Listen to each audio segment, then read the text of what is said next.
Ni kwa mara nyingine tena msikilizaji na mtazamaji wa Kwetu News 24, tumekutana tena kwa siku ya leo ili tuweze kuhabarishana kipi ambacho kinajiri mashariki mwa Jamhuri ya Kidemokrasia ya Kongo baada ya kuchunguza habari zetu kwa kina na kuweza kufuatilia na kuweza kugundua kwamba ni za ukweli na za uhakika.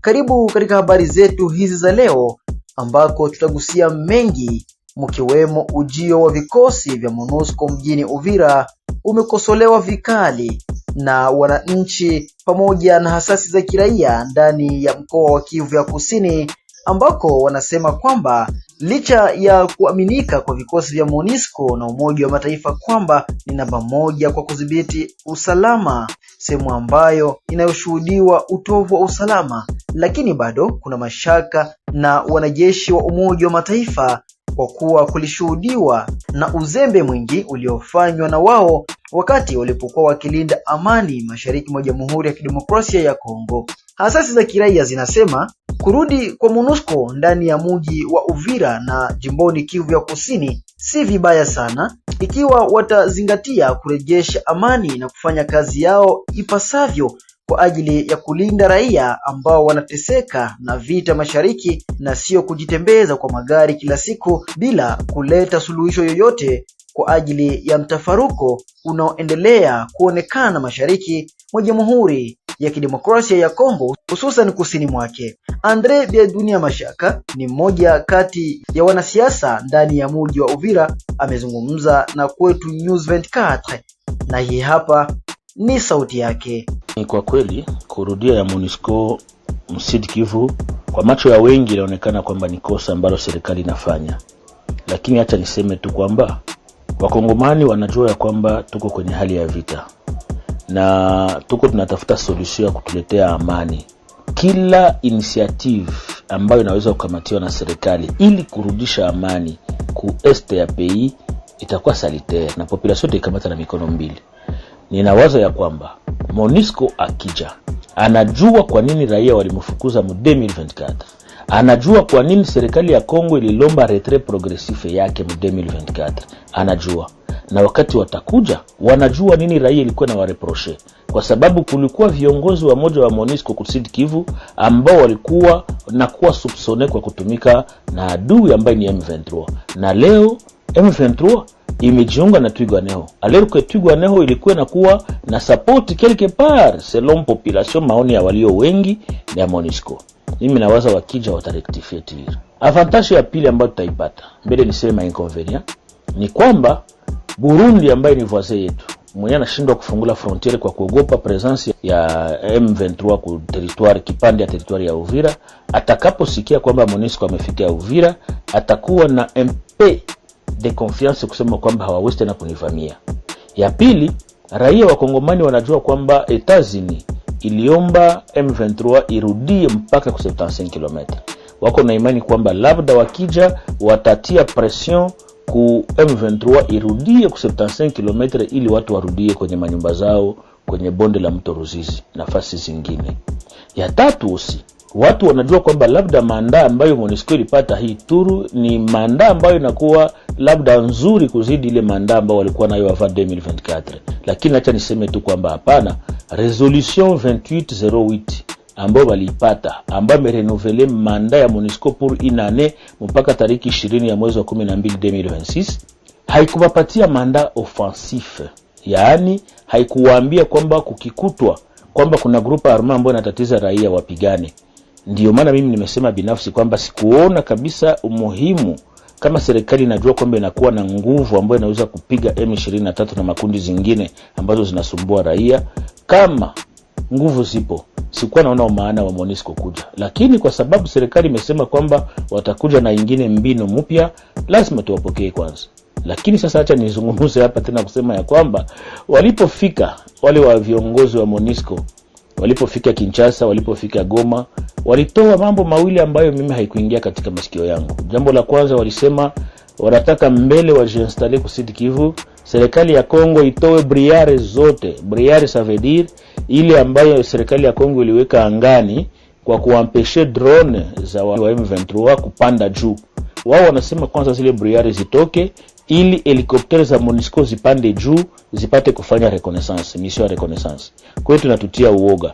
Inaweza kuwezekana wakati tuko mmesese le fait parce que na njoo mission kubwa ambayo MONUSCO inaileta hapa kukuya kuobserver mechanisme ya cessez le fait, inaweza kuwezekana kwamba mumoma watakuwa bametoa ile mabriar enemy M23 profite kutumikisha madrone zao bakasumbua tena Uvira na Fizi. Hiyo ni ya kwanza. Ya pili, wanasema mbele warudi, wanataka wahakikishiwe usalama kama unakuwa Uvira. Alors que raia ya Uvira na ya Fizi iko inasubiri labda amani kutoka kwa MONUSCO. Sasa yule MONUSCO ambaye tunasema kwamba atatuletea amani, atakuja kuchangia kwa kuleta amani, naye anasema kwanza serikali ya Kongo imurasire kwamba Uvira kunakuwa amani. Hiyo ndio inakuwa peut-être controverse kidogo ambayo tukuelewa na kujiuliza kwa nini MONUSCO itakuja. Kwa mwisho, kama serikali ya Kongo ingekuwa kweli inajiamini, kama kweli hawa vijana waibu wazalendo wetu ambao wamejitolea, ambao mimi nasaliwa ampasa, kama kweli serikali na waamini, iwapatie vifao, ni wakati ya kupigana. Kwa sababu cessez le fait kwa kwenda kwa mazungumzo, yaani watabakia hapo Sange, watabakia huko milimani Fizi, Uvira na Mwenga, itatusumbua. Kama ingekuwa nguvu zipo, kama Etazini najua kwamba kweli wamesinyima akoro na serikali ya Kongo, ingepaswa kutusaidia tu ili hawa watu watoke. Naam, tujielekeze huko maeneo ya Burundi, ndani ya kambi ya wakimbizi ambao walikimbia mitafaruko ya kivita mashariki mwa Jamhuri ya Kidemokrasia ya Kongo na kujielekeza huko Burundi kwa ajili ya kutafuta hifadhi, ambako ndani ya kambi hiyo inashuhudiwa kuwa na mateso ya kila kuchako leo, kama vile ya kupata maji safi pamoja na vyakula, lakini pia mambo mengine muhimu kwa ajili ya afya ya mwanadamu inaendelea kuyumba kabisa ndani ya kambi hiyo. Hatimaye vurugu zimeonekana tangu hiyo siku ya Alhamisi wiki hii tunayo, kufuatia ziara iliyoendeshwa na kamishna wa Umarekani alipotembelea ndani ya kambi hiyo. Nini haswa kilichozua vurugu ndani ya kambi hiyo na kusababisha vijana zaidi ya 5 kushikwa na askari polisi pamoja na risasi nyingi kulia ndani ya kambi hiyo? Huyu hapa mmoja kati ya wakimbizi ndani ya kambi hiyo ya Busuma alizungumza nasi na kutupa habari kamili.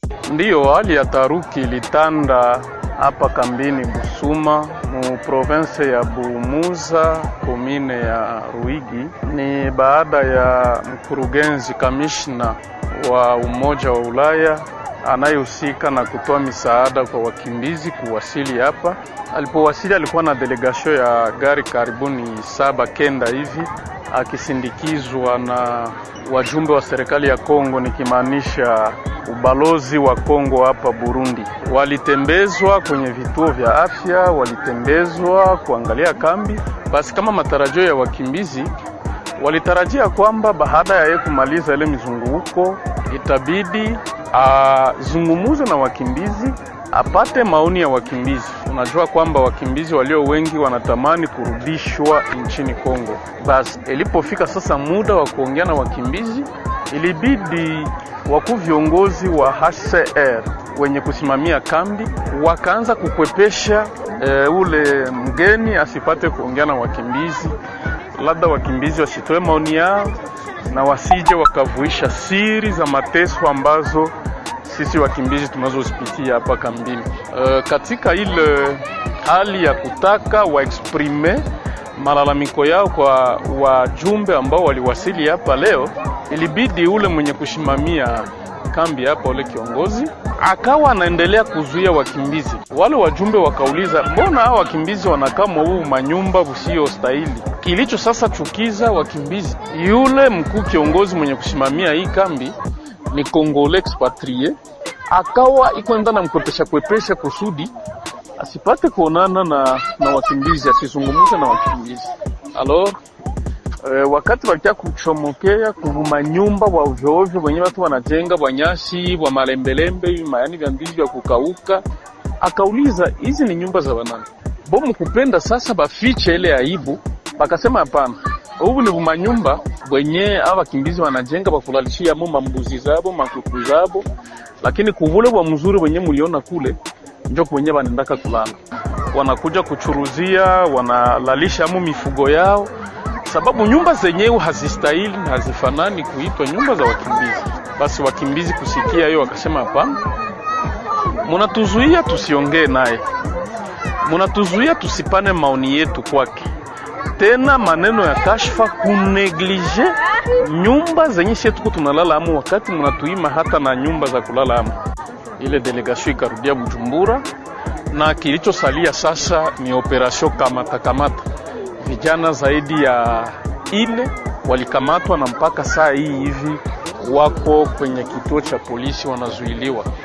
Ni kutaka tu kumaanisha kwamba wakimbizi mpaka saa hii hawataki tena kubaki ndani ya hii kambi, sababu ni shida nyingi ambazo tunazipitia, ni mateso mengi ambayo tunayapitia, na operasyon ya kamatwa munjia wakati watu wanataka warudie Kongo inaendelea mpaka sasa. Na sasa tujielekeze nchini Jamhuri ya Kidemokrasia ya Kongo, msikilizaji, ambako balozi wa Ufaransa nchini Jamhuri ya Kidemokrasia ya Kongo amethibitisha uwepo wa maafisa wa jeshi la Ufaransa huko Kisangani kama sehemu ya mpango wa ushirikiano wa kijeshi kati ya nchi ya DRC na nchi ya Ufaransa. Akiwa ametumwa na kikosi cha msituni, misheni yao ni kwa madhumuni ya mafunzo pekee.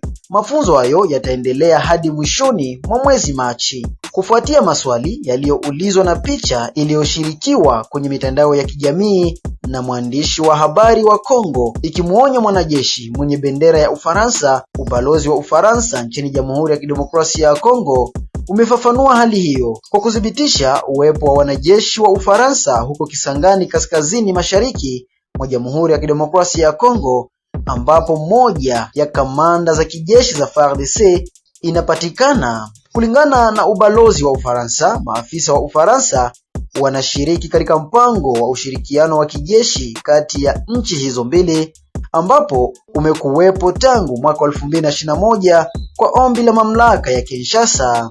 Ubalozi huo pia unabainisha kuwa jukumu lao linajikita kwa mafunzo haswa kwa kikosi cha msituni pekee. Hadi sasa angalau vikosi 4 kati ya hivi, kila kimoja kikiwa na takriban wanajeshi 800, vimefunzwa na Ufaransa katika mapigano ya kujilinda na kushambulia kwa kupambana dhidi kati ya vifaa vya kulipuka au uokoaji. Mkazo maalum pia umewekwa kwenye mapigano katika msitu wa Ikwete au Forêt Equatoriale. Mpango huu unaolenga kuwafunza wanajeshi wapya wa Kongo umepangwa kuendelea hadi mwisho wa mwezi Machi, wakati ambapo vikosi vya msitu vya FARDC vilikabiliwa na mapigano yaliyotokea mashariki mwa nchi hiyo mnamo mwaka 2024 na mwaka 2025 kulingana na vyanzo vya usalama.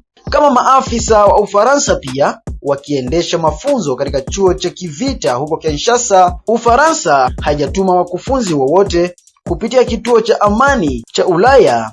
Kazi hii kwa sasa inafanywa na maafisa wa Ubelgiji waliotumwa Kindu katika mkoa wa Manyema kutoa mafunzo kwa kikosi cha 30 cha uingiliaji haraka cha FARDC. Asante sana msikilizaji na mtazamaji wa Kwetu News 24 kwa kuambatana nasi katika habari hizi za leo. Ni kuage nikisema bye bye. Asante kwa usikilivu mwema.